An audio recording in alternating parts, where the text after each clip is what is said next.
Leke Alder is one of Nigeria's most respected figures in branding, strategy, policy, and business. He is the founder and principal of Alder Consulting, Nigeria's premier creative intelligence organization with offices in Lagos and London. Over the years, Leke Alder has advised on critical policy formulation for the federal government of Nigeria, working closely with ministries such as Information and Communication, Education, Foreign Affairs, and Solid Minerals Development.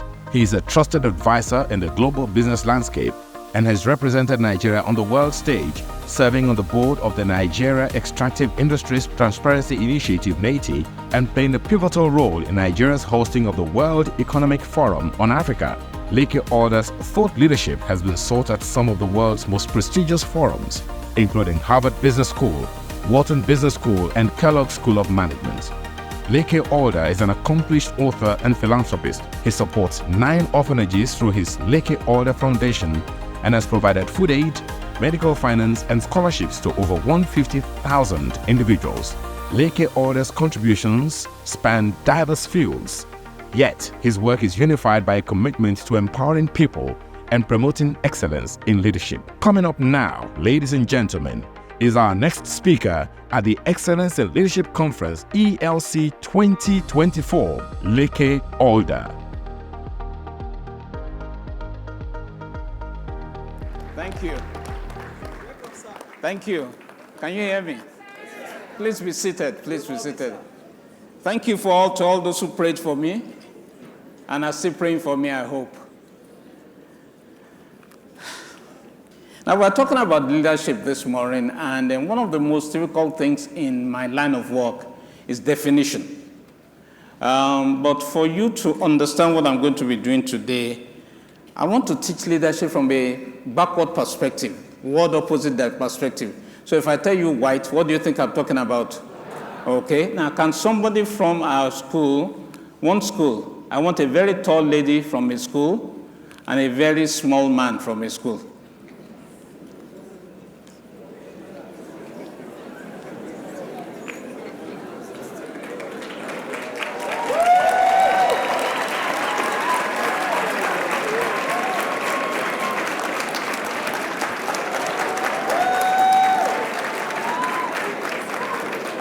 Trust me, he was taller than I was in school.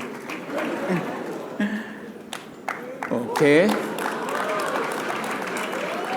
Okay.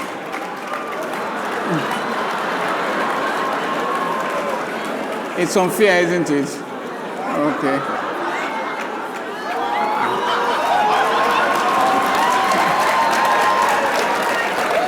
Now, he reminds me of me when I was in school.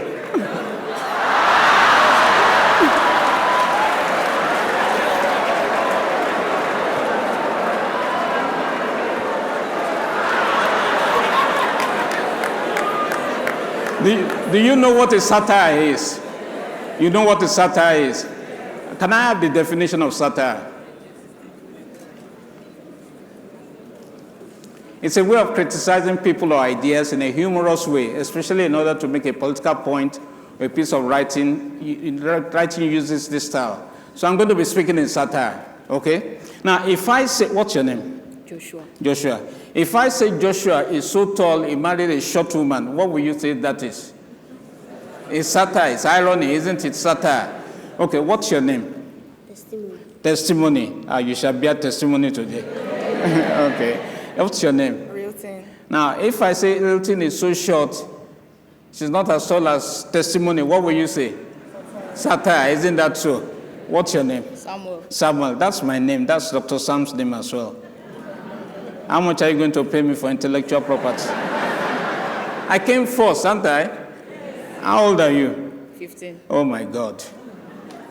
Okay. Now, is he so tall that he could...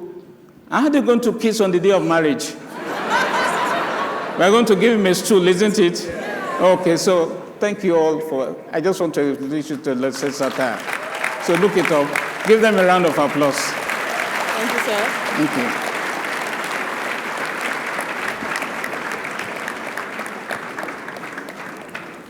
So here I have, Mrs. Alder doesn't know this, but I stole Gary from the house. Can you see the Gary?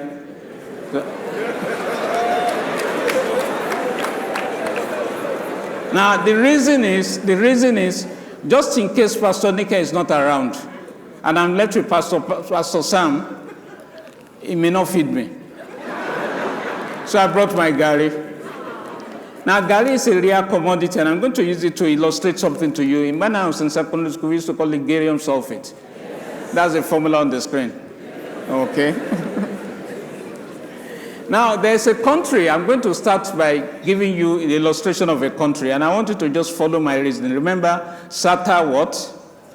Satire what? Satire, okay? So, there's a country in which, you see, this is a rare commodity. It's not grown all over the world. Is it? Okay, I'm not sure they grow it in China. Okay, I'm not sure they grow it in the US either. So it comes from Nigeria mainly. It's one of our most important export commodities. So it's a very rare commodity. Okay, now let me take water.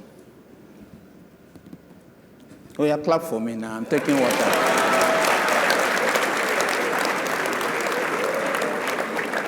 I hope the cameraman captured the claps. If you don't, why? Please warn this man. He's looking at me when he should be looking at you so that my wife can give me cake. Okay. Now, there's a country where a lot of Gari is produced. It's called the Federal Republic of Garinja.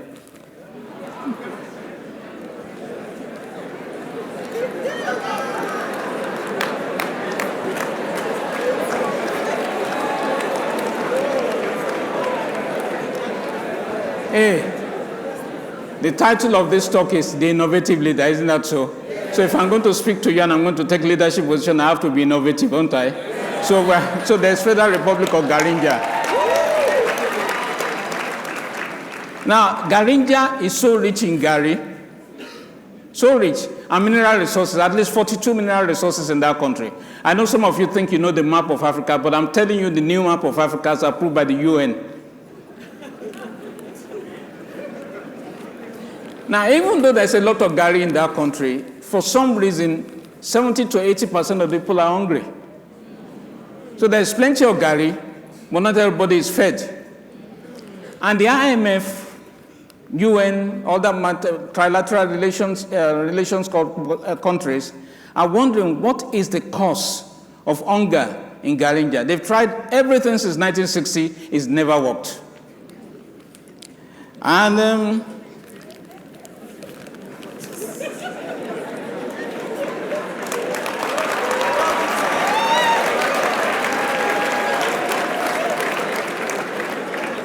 the problem is that Garinja is a country of contradictions.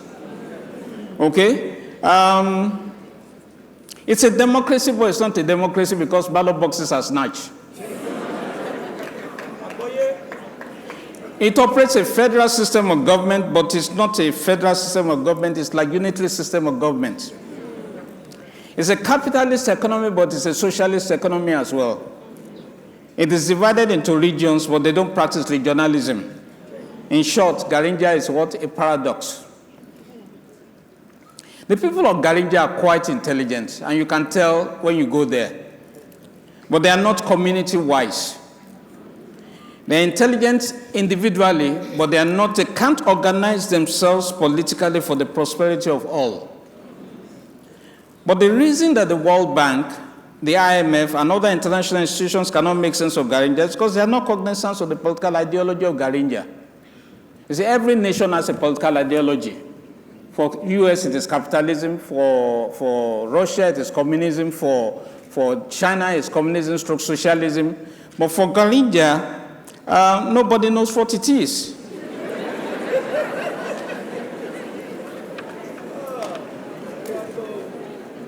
Now, I've consulted far and wide. And the day I arrived in Garinja and I interacted with people, I realized what the ideology was. And I was surprised that the UN and the IMF didn't know this simple thing. You see, the ideology of Garinja is what we call Muluaism.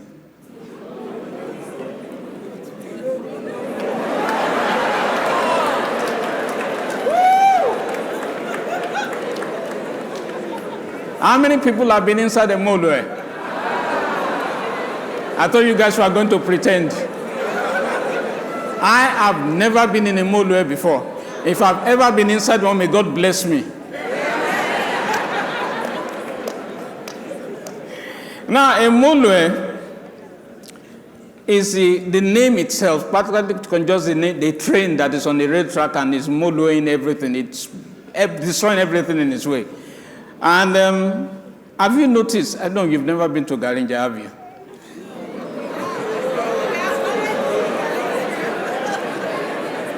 Now, what I noticed about Molue is that it is never beaten after an accident. So when you jam a Molue jams you, the driver says, don't worry, let each person go and repair his car. Of course, nobody is going to repair any Molue because Molue is never repaired. Isn't that so? So a Molue has an image problem. Okay? Now, a Molue is essentially a welded cabin of a Mercedes 911 truck to a fabricated fuselage of strange metal parts. It's designed to accommodate 70 bars. Fela Ransom Kuti said, or Adekunle Kuti said, it is 99 standing, 49 sitting. Now, there is no ticketing in Molue. So the passengers are trying to cheat the conductor is trying to cheat the passenger. And so passenger-conductor fights are very many. Now, sometimes, and this is based on training of the drivers, sometimes the driver, imagines himself as a pilot.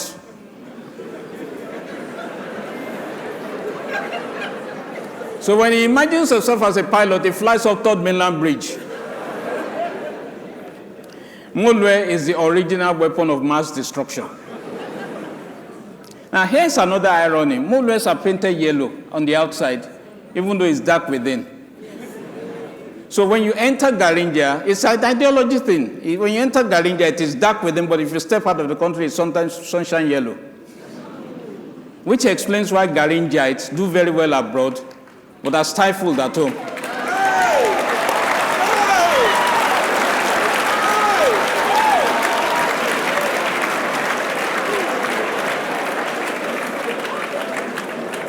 Now, the question that we need to ask ourselves is, what is Molueism? Molueism is not an easy concept to define, but I can illustrate it to you, so let me illustrate it. Now, this is...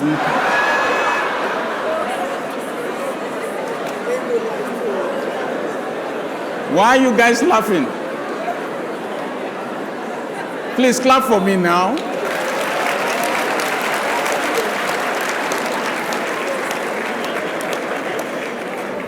Now, that artwork takes what it takes to embark on a Molue bus. This is what happens when demand far outstrips supply. I want you to note 5 things, just 5 things. I want you to look at the picture and listen to what I'm going to say.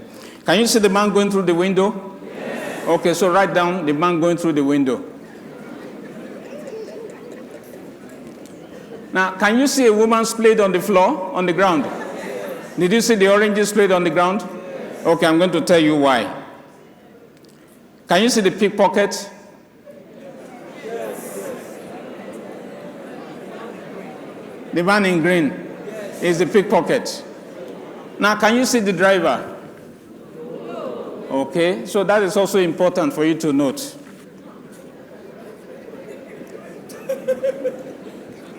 Now, anytime you have an ideology, they are what you call maxims. And Molueism is not a stranger to maxims, okay? So I'm going to give you the 11 maxims of Molueism, and that will explain why there's a lot of Gari in Garinja, but everybody is not felt. So 11 maxims. If you understand these 11 maxims, you'll understand leadership. And I want all of you to follow Molueism this afternoon. The first maxim of Molueism is impunity is legal. Oh, before we go too far, let me thank my daughter, Olamide, who did all these slides for me. And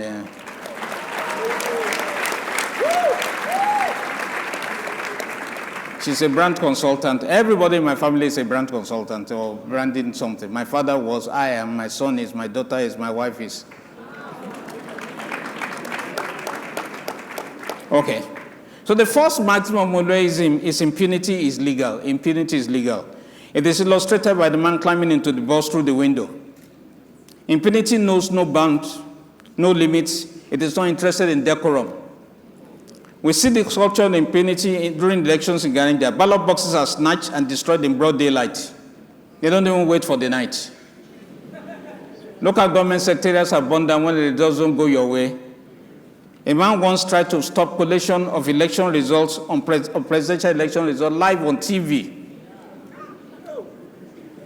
Now, what impunity does is that it encourages thieves to steal more. And people are getting worried about the stealing in Garinja. It's like the numbers are getting befuddling. In fact, don't let me say it yet. I'll tell you later. Some people even go to court in Garinja to get a court order not to be.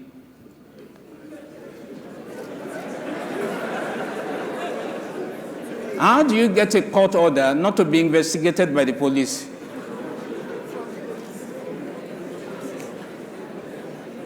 You know, there are a lot of things that they take for granted in Garinja, and the people are so used to it, it seems to be abnormal. Can you imagine a politician in England going to court to get an order that the Metropolitan Police should not investigate him? And he gets the order. So impunity is legal in Garinja.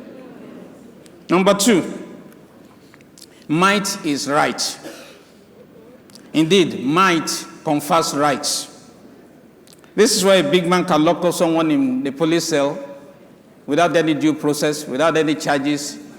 They are just locked up there. And when elections come, you bring your thugs, I bring my thugs. You bring your hoodlums, I bring my hoodlums. You rent the police, I rent Wumpo. You bring the Air Force, I bring Army. Might is right, might confers rights. The third maximum of Moloism is economic loss. Now, this is a bit wordy, and this is about economics. Economic loss or loss of productivity is never quantified at the national level. Economic loss of productivity is always quantified at the individual. Now, remember the woman who fell down in the Molue with the oranges spilled on the ground? Is it to the national purse or to our personal purse? Our personal purse. So, economic loss is never quantified at the national level. It's always quantified at the individual level. That is why, and you guys may have been wondering about this, that is why you can be in year 7, part 2 in the university.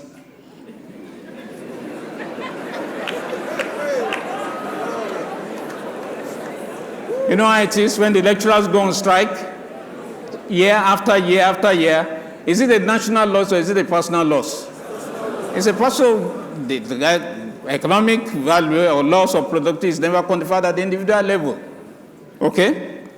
How many holidays do they have in Garinja? Can you guess?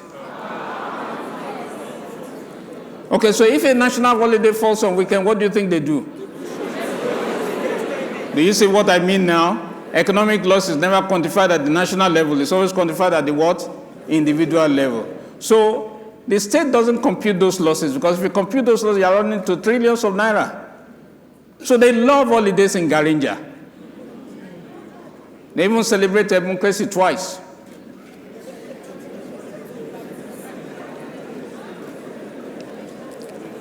Twelfth slide. In Moloism, the quality of the driver is irrelevant and it can be drunk. So I understand that in Garinja they have about 270 universities. But no, the Constitution does not specify that the graduate should lead the country.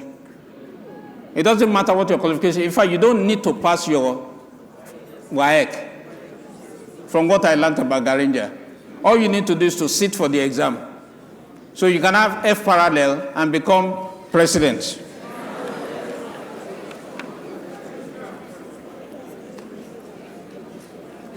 Now remember I told you that the Molo drivers can be drunk.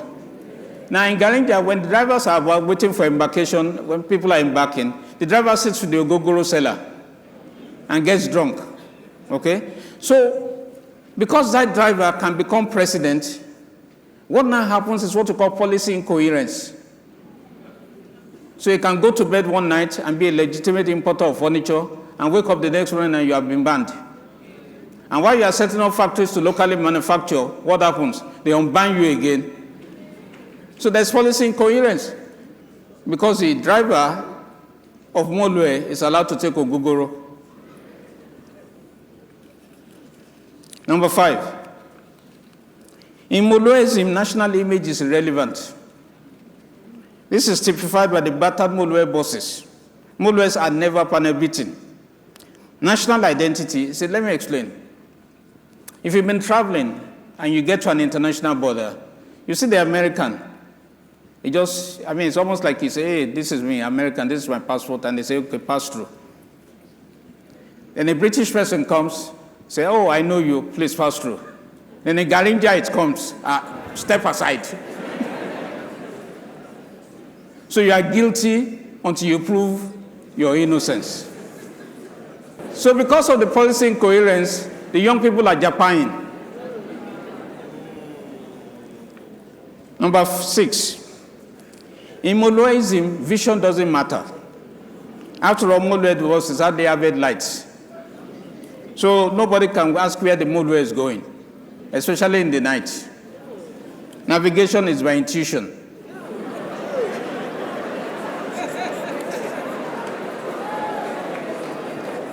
In fact, it is illegal for you to ask what the vision of the country is. Does anybody know the vision of Garinja?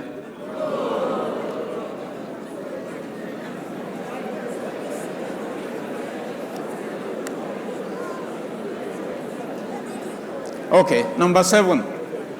I'm teaching you Molueism, the ideology. In Molueism, there's no maintenance culture, but there's maintenance budget.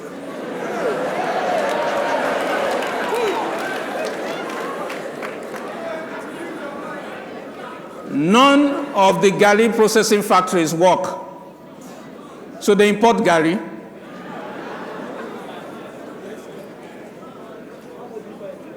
In fact, there's fight over importation of Gari now. Number 8. In Molueism, metrics don't matter.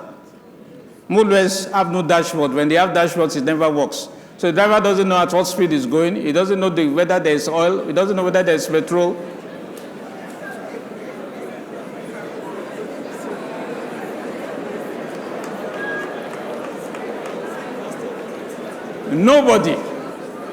Nobody around the world knows the population of Garinja because there's no gauge.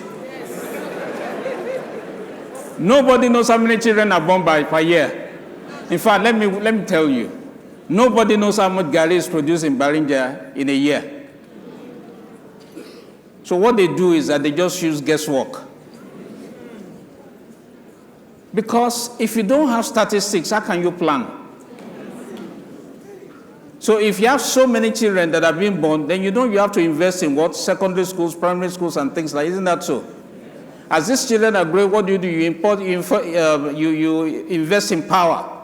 Because there's going to be more power consumption. Isn't that so? Yes. So it's so important. Statistics is so important, but in Garinja, metrics do not matter in Molueism. Okay? Now, in Molueism, religion is critical. Which is why, now you guys don't know this, but the state finances pilgrimages in Garinja, even if the people are not asking for it. As long as the people are going on pilgrimage, they will continue to ask God for what they should be asking their government.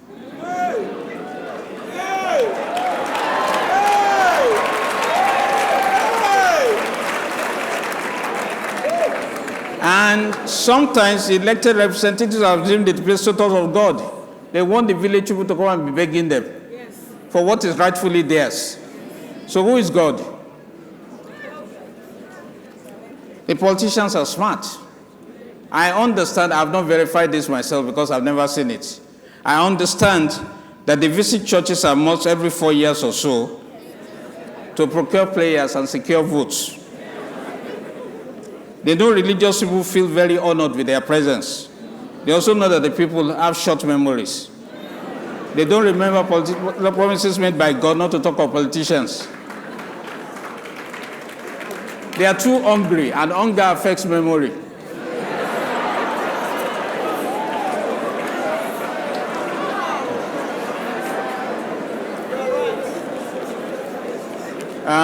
Still talking about miracles. Listen. 40 billion Garingites. 40 billion, that's the money in Garinja. It's called Garingite. 40 billion miraculously turned into a goat. And you guys don't believe in miracles. Now, fire has also been known to God. Say a fire visits a public building. It doesn't visit the reception. It doesn't visit the MC's office. It doesn't visit the CEO's office. It goes straight to the accounts department.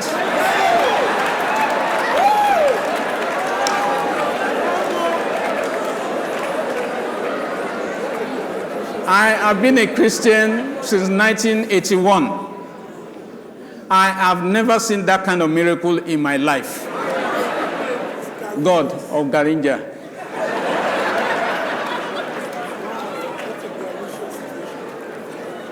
Number 10. In Molueism, life must be made hard for the citizens. In fact, on the coat of arms of Garinja, his life must be hard.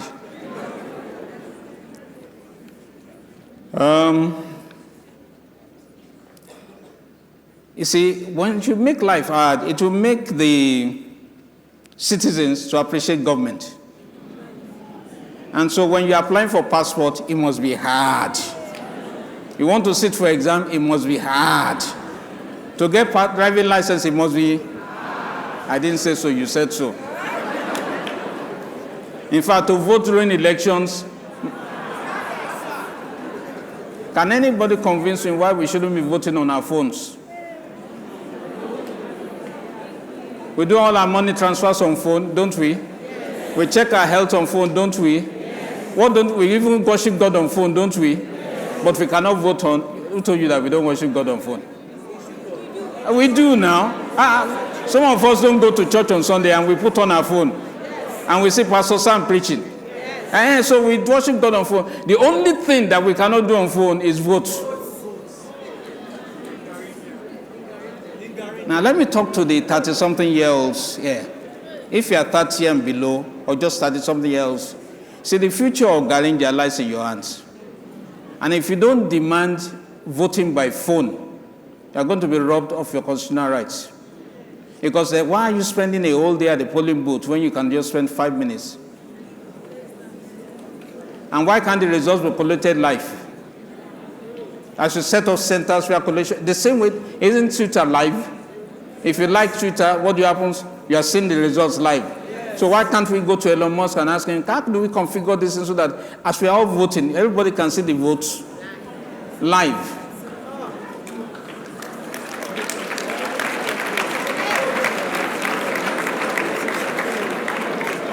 How is it possible? How is it? And I'm planting very dangerous ideas. Because if you don't, the gerontocracies are going to keep on robbing you of your rights. Most of these people became leaders in government at the age of 30-something. Go through Nigeria's history. I'm 60. And people older than me are still controlling things.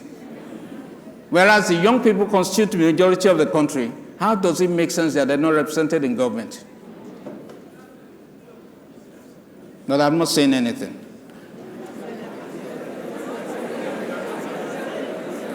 You know, the miracle of Garinja is that total number of voters, number of votes cast can be double the number of registered voters. You guys believe in God. There is God, though. In fact, I make bold to say that what God cannot do,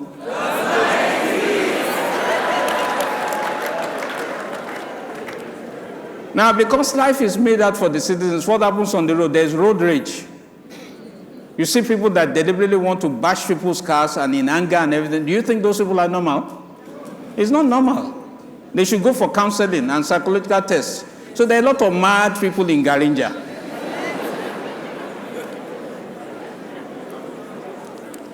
And here it is. The fight is Garinja. Because of all this hardship, the fight in Garinja is so much that people even fight inside Molue. So, can you come forward? Be quick so that Mrs. Please clap for me. Do you know how to fight in a Molwe? This man doesn't know how to fight in a Molwe. Okay, let me tell you how it starts. You don't see anything, you say, open the window. You shut the window. Isn't that so? Then what do I say? Do you know who I am? I witnessed one, and I'm telling you the truth in God. The guy said, do you know who I am? The other guy said, who are you? And the guy responded, let me tell you, my brother is a medical doctor at Tinkan.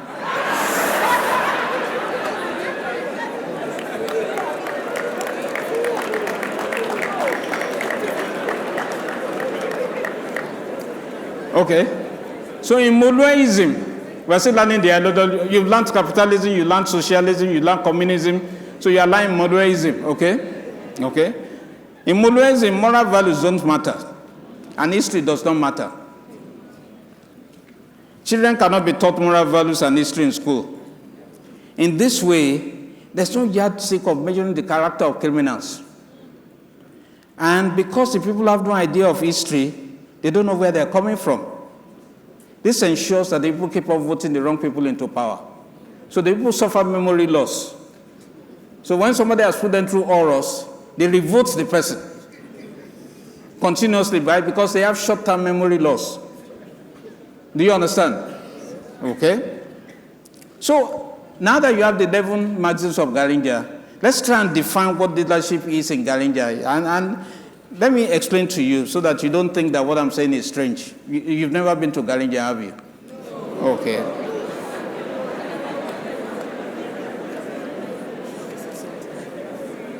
Now, in trying to define leadership, don't listen to what Dr. Sam says to you. He doesn't understand leadership. I know he has a PhD in it, but he doesn't understand it. Okay, now this is how you arrive at definition of leadership. Now, Garinja used a dictionary called word opposite. So in Garinja, okay, that's what we call Garintionary. Okay? Now, bad is what? Backward is what? Divisive is what? Unity. Cheating is what? Smartness. A 4199 is a social influencer. Indeed, the excessive and auctionable pay of senators is poor pay. And band A means band C, and band C means band A. Unitarianism is federalism. A godfather means father governor. So the difference between Dr. Sam's definition of leadership and Garinja's definition of leadership is that he sees leadership as service. In Garinja, leadership is defined by power. You understand? You don't need to have moral values. You don't need to have any of those things. Just be in power. And so in Garinja, a leader, I'm giving you the right definition now. I told you don't listen to Dr. Sam. In Garinja, and I want to read from the dictionary now. A leader is someone with no moral scruples who leverages power and the accoutrements of power to oppress the people and selflessly appropriate their heritage. He lies constantly, makes vague promises, is only concerned about himself, his family, friends, and acolytes, and establishes stolen money in a foreign bank account. That is the definition of a leader in Garinja.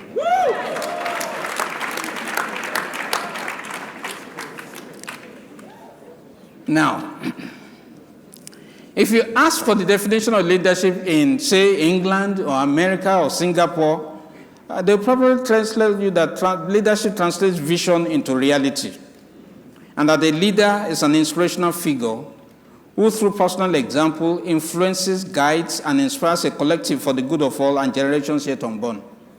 Let me read that again. A leader is an inspirational figure who, through personal example, influences, guides, and inspires a collective for the good of all and for generations yet unborn. Now, this is the international definition of leadership, but it's not used in Garinja. It's used in Dubai. And Dubai has shown us that it doesn't really take much. In Garinja, they built the National Stadium for a certain amount, which is the same amount that was used to build the world's tallest building.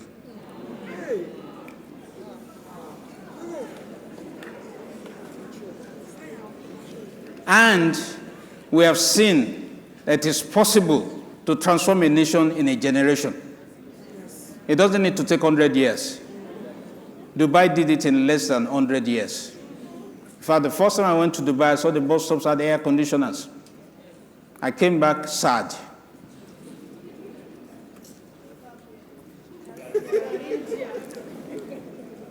What is troubling me is that in Garinja, they waste the lives of youth in installments of 4 years.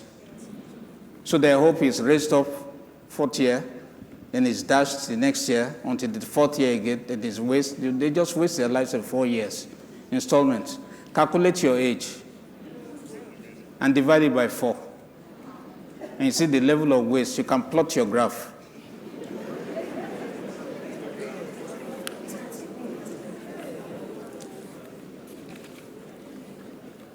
So assuming that we leave Garinja and we come to the real world, the world of Dr. Samadieme. Now you can mind him now. I want to say there are several principles of leadership. The first one is rule of law. Everyone is subject to the same laws, including those who make the laws. No one is above the law. You have to lead by example. You cannot exempt yourself from the rules and expect others to follow the rules. Now, when I'm talking leadership, I'm not talking national leadership or church leadership. I'm talking leadership in all ramifications. Family, home, office, community, youth, church, political, pastoral, whatever form of leadership, there must be rule of law. We must know where. That's why God gave the 10 Commandments. It's not a sin until you break the law. Isn't that so? Okay, so there must be rule of law. Number 2, there must be nobility. You don't use your position to oppress people. Now, look at what my daughter has done now. Yes, she's canceling Garinja maxims and superimposing Dr. Sam's maxims. You're not getting out of my cake.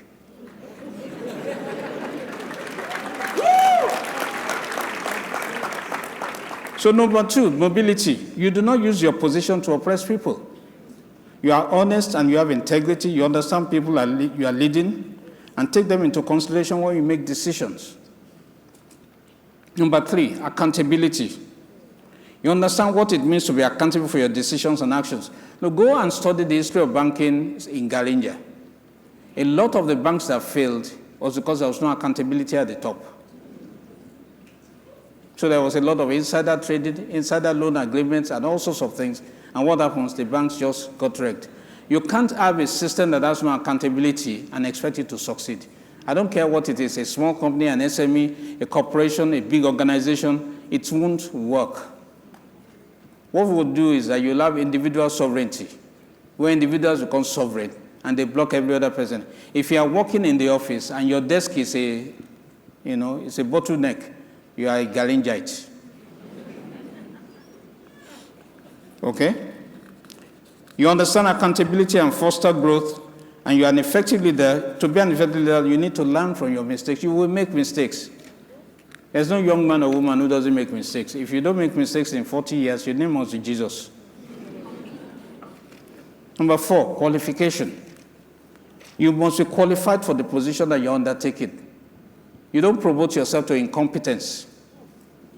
And if you're not what you say you are, what you need to be, then you go to school, you train yourself, you tutor yourself, you find a way of qualifying. But you see, the political power is so strong that when you take a decision at that level, it affects the lives of millions. So you can't afford to be ignorant. You ask people, I want to go into government. Do you understand economics? No. Do you understand sociology? No. So what exactly do you understand statistics? No. Do you understand philosophy? No. So what exactly do you know? I know how to win elections. Number 5, optics. How you present yourself and what others see is important. You do not create a false narrative about yourself. Let me explain. Please come out. The lady. Now only you. Lady. Okay. Yes, sir. So this lady projects herself as something, say, in church. And then, what's your name, please? Valada. Valada. I've never heard of that kind of name. Are you sure it's your real name? Yes, sir. Okay, so this lady comes to church, and she's the epitome of virtue. But then you go home, and it's the opposite. That dissonance gap between what is and what is projected is a lot of trouble and heartache. Whoever marries such a person is in trouble. Because you are marrying the worker in church, you are not marrying the lady at home. And there is trouble. Do you understand? So leadership cannot have a dissonance gap. Even though that is what is preached in Danger. You can't be one thing and be a thief. You can't be a leader and a thief at the same time. They are irreconcilable factors. But you know, in Garinja, everything is so abnormal that everything is now normal. That abnormal is now normal. And normal is subnormal. Do you understand? Yes, thank you so much, Valada. I'm grateful.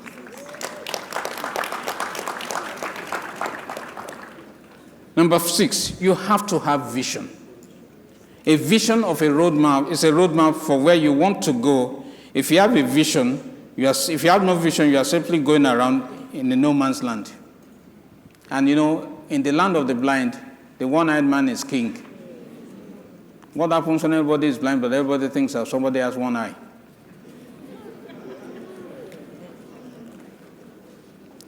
Once you have articulated the vision, you must work towards it to achieve it. Number 7, morality matters. You understand the difference between right and wrong. You do the right thing. You have values and you abide by them. You enforce them. You spurn corruption. You value honesty. You are straightforward. You do not deal in moral ambiguities. It's not, it's not really black and white. There are 356 shades of gray. You understand? There can't be moral ambiguity. There must be objective definition of something. When Jesus came, he said, I am the truth. In other words, I'm the objective definition of what is true. But if he says, I'm a truth, then you have your truth, I have my truth, Jesus has his truth. So that's relativism of truth. Isn't that so? But in leadership, there should be no moral ambiguity. That's what they have in Singapore. And that's what transformed that country from a backward economy into a first world economy.